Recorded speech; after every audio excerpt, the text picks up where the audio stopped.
Voilà, comme nous avons assisté aujourd'hui à la conférence de presse avec le secrétaire général de l'UDPS, j'aimerais connaître vos impressions durant toute cette conférence.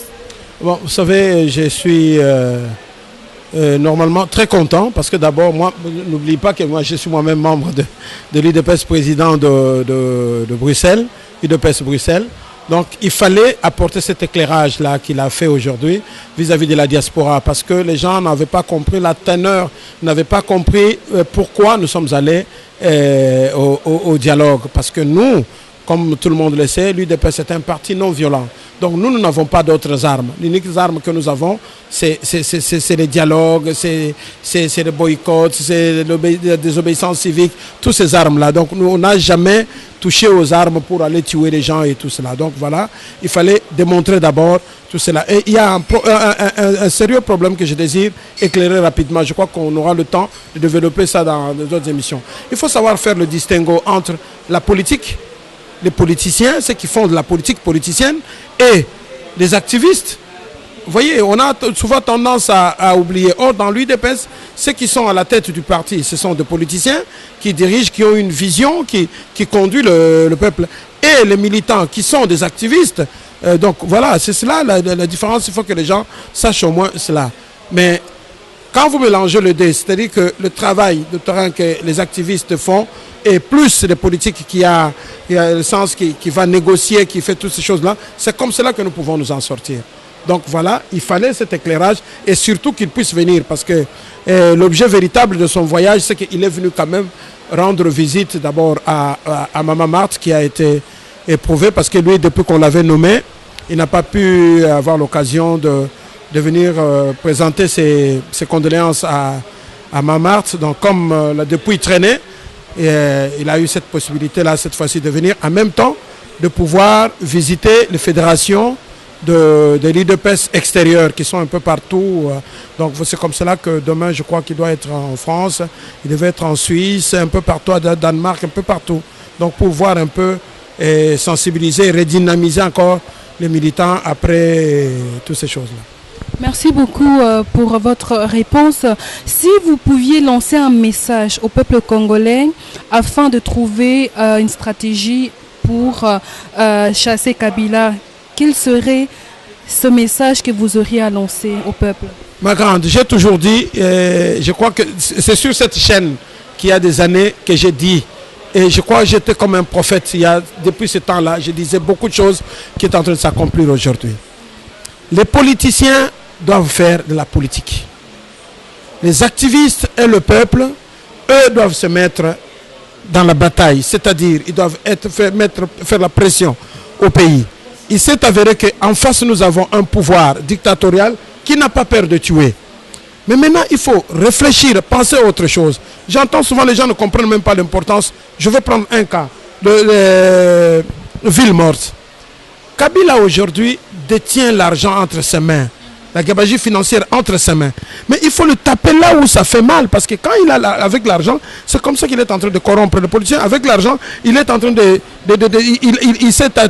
il a fait son armée, lui qui lui garde, qui est en train de massacrer. Avec l'argent, il a moyen de faire venir des mercenaires et tout cela.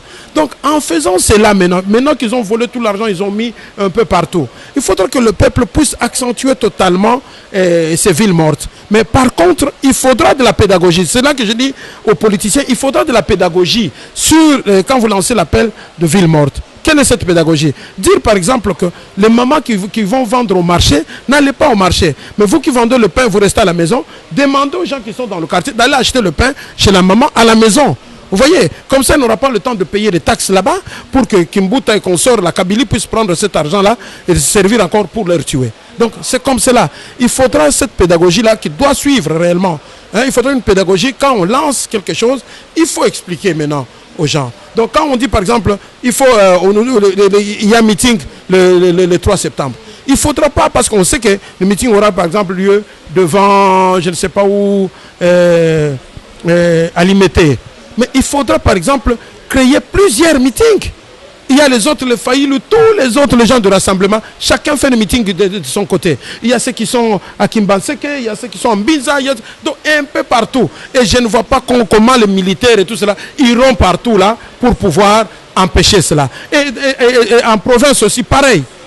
Donc il faudra, chaque fois, comme je dis, il faudra toujours dans la pédagogie. Quand on fait une action, il faut une pédagogie qui vient derrière pour pouvoir suivre cela. Donc c'est pourquoi je dis que les activistes, ceux qui sont vraiment activistes qui connaissent, doivent venir auprès de politiciens pour les aider à faire cela. C'est mon travail à moi auquel je suis en train de faire. Vous voyez, donc voilà un peu. Mais le message est que le peuple doit être uni.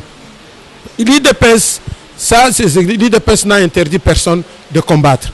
Celui qui croit qu'il a les armes, il a la possibilité de renverser Kabila, de chasser Kabila par les armes, nous serons derrière lui. Qu'il prenne ses armes, qu'il aille au pays, qu'il le fasse. Celui qui croit qu'il est prêt à faire le soulèvement, comme j'entends souvent ici, le soulèvement, il sait le faire, qu'il le fasse, ça sera toujours pour le bien du Congo. Mais l'IDPS se bat avec le moyen qu'il a en tant que parti non violent, avec tout ce qu'il a. Qu'est-ce que nous avons? Nous avons justement ces boycotts et la désobéissance civile, nous avons les villes mortes, nous avons des marches, nous avons pression et la pression extérieure diplomatique que nous faisons. Nous allons dans les institutions, nous allons, nous dénonçons, nous faisons ceci, nous donnons des stratégies et ça, nous continuerons comme cela parce que nous faisons et de la politique et de l'activisme. C'est cela ce que nous avons à dire. Donc je souhaite à tout le peuple congolais de ne pas commencer à dire non, mais IDPS, non, IDPS n'est pas seul. Ce n'est pas, le Congolais ne se trouve pas seulement dans l'IDPS. Vous êtes aussi Congolais. Chacun de nous, comme notre secrétaire général a lancé l'appel ici, chacun de nous, partout où nous sommes, que chacun de nous puisse se lever aujourd'hui, se lever pour celui qui croit qu'il a les armes, il a la possibilité. Nous serons derrière, qu'il prenne ses armes, qu'il aille là-bas. Celui qui croit, mais ne commencez pas à venir attaquer les autres, attaquer. Parce que si toi tu attaques IDPS, alors tu dois savoir de quel camp est-ce que tu es. C'est là que nous comprenons directement. Qu'est-ce que vous êtes réellement quand vous voulez combattre? Et puis que les gens n'oublient pas. Ce n'est pas pour nous que nous sommes le fils aîné de l'opposition comme on nous dit. Ça fait des années. Et nous, le combat, nous l'avons dans le sang. Nous l'avons dans le sang. Cette lutte, nous l'avons dans le sang. Et si tout ce que nous avons fait, que nous avons acquis par la souffrance, l'ignominie, la calomnie, les injures, et la mort, et le sang de ce qui est tombé, vous croyez que nous allons laisser ça pour qui que ce soit? Là, vous devez vous tromper. Ça, ce n'est pas connaître ce que nous sommes. Donc voilà, je dis à tout le monde, peuple congolais, nous continuons la lutte et nous sommes sûrs et certains que la victoire sera là. IDPS, tenez bon, la victoire est là. Nous vaincrons. Merci beaucoup, papa, pour vos réponses. Merci beaucoup, ma grande. Merci. À la prochaine. Chers compatriotes, c'est pour moi un plaisir de vous rencontrer ces jours. Parce que quand je suis arrivé ici, on m'a fait croire que c'était difficile de vous rencontrer. Et qu'au sein de la communauté congolaise, il s'est développé... j'ai dit qu'au sein de la communauté congolaise de la diaspora, il s'est développé une sorte de radicalisation qui à un certain moment mettait le flou et les doutes même dans les combats que nous menons ensemble, ça fait maintenant des années. Mais moi je me suis dit, je ne peux pas rentrer au pays sans vous rencontrer. Et voilà qu'on est là, tous ensemble. Ce n'est pas pour prophétiser ou pour vous prêcher quoi que ce soit, parce que la situation du pays, vous la connaissez très bien comme moi. Mais c'est tout simplement un moment de réflexion, parce qu'on a besoin de vos idées et de tout ce que vous avez ici. Parce que vous avez une perception de ce qui se passe au Congo. Et des fois, nous trouvons que c'est toujours important de tenir compte de vos observations et de tout ce que vous nous faites comme recommandation. Sincèrement, moi, je l'ai dit, que vous avez beaucoup donné dans les combats. La diaspora congolaise a beaucoup donné, même si aujourd'hui, on se rend compte qu'il y a des dérapages. Mais cela ne veut pas dire qu'on va oublier tout ce que vous avez fait. Et je suis sûr que ce combat va continuer. Mais de quoi nous allons parler ce soir? Nous allons bien parler de la situation de notre pays. Il se vit une crise au pays, une crise que le Congo n'a jamais vécue. Je voudrais situer cette crise.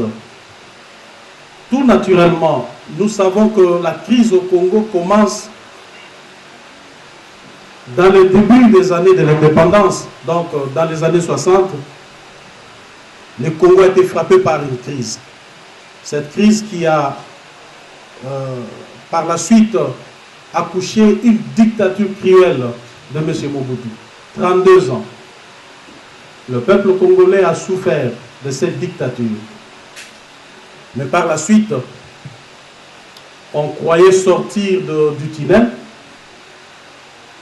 Il y a un conglomérat d'aventuriers qui est venu dans notre pays, soutenu par des pays voisins, avec leurs mentors ici, en Occident. Et ces gens ont pris le pouvoir au Congo avec tout ce que nous avons connu. Mais le peuple congolais n'est jamais resté assis face à cette situation.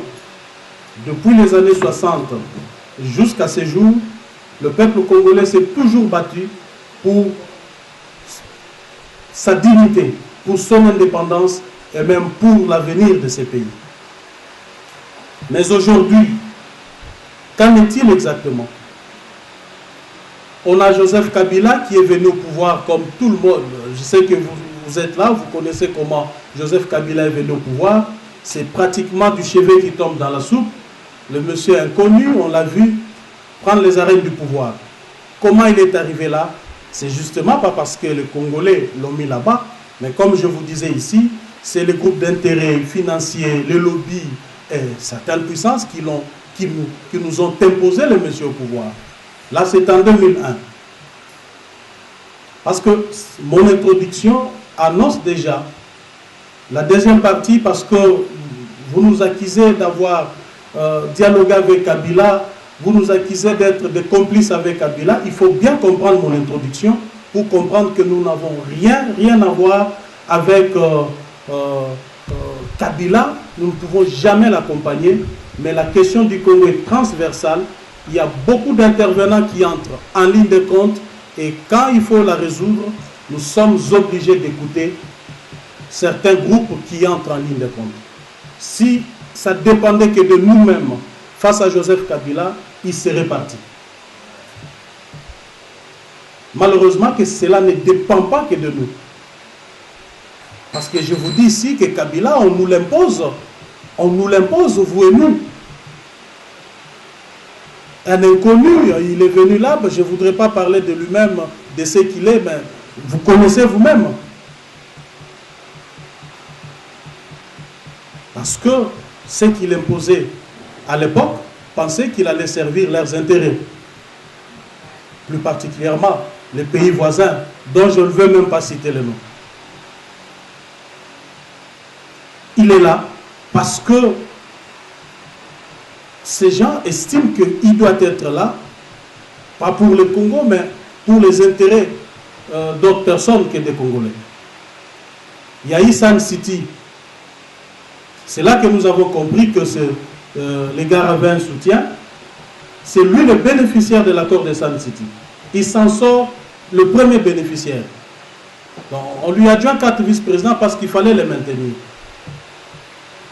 Nous allons aux premières élections. Nous, parce qu'on avait à l'époque un président prophète qui savait comprendre les choses avant tout le monde. Il nous a dit, il n'y aura pas d'élection, on va imposer Kabila. Pour ceux qui n'avaient pas cru, finalement, après les élections, que Jean-Pierre Mbemba avait gagné, vous connaissez la suite, c'est Kabila qui a été confirmé président de la République et Jean-Pierre Mbemba est à la CPI. Comme si cela ne suffisait pas, nous sommes allés aux élections en 2011. Des élections que nous avons gagnées haut la main. Mais les mêmes personnes ont estimé que Kabila devait rester au pouvoir. Malgré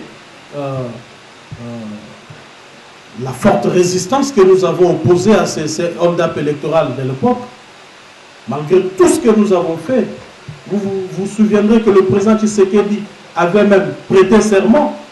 Il a demandé au peuple congolais de l'accompagner jusqu'au stade pour aller prêter serment. Et si vous ne le savez pas, il est sorti même de sa parcelle. On a tiré en direction de son véhicule. On l'avait gazé, parce que pour ceux qui connaissent bien la résidence du président Tshisekedi, il est sorti jusqu'à la 11e rue, donc jusqu'au petit boulevard. Et c'est là qu'il a été, on a tiré en direction de son véhicule pour l'empêcher à atteindre le stade de martyr où il devait prêter serment devant le peuple. C'est pour vous dire qu'à l'UDPS, du vivant du président, comme après sa mort, nous sommes déterminés à combattre cet imposteur à la tête du pays. En aucun cas, nous n'avons jamais pensé lui donner du souffle ou cohabiter avec lui. Mais je voudrais vous dire, parce que c'est de ça que nous allons exactement parler, du dialogue.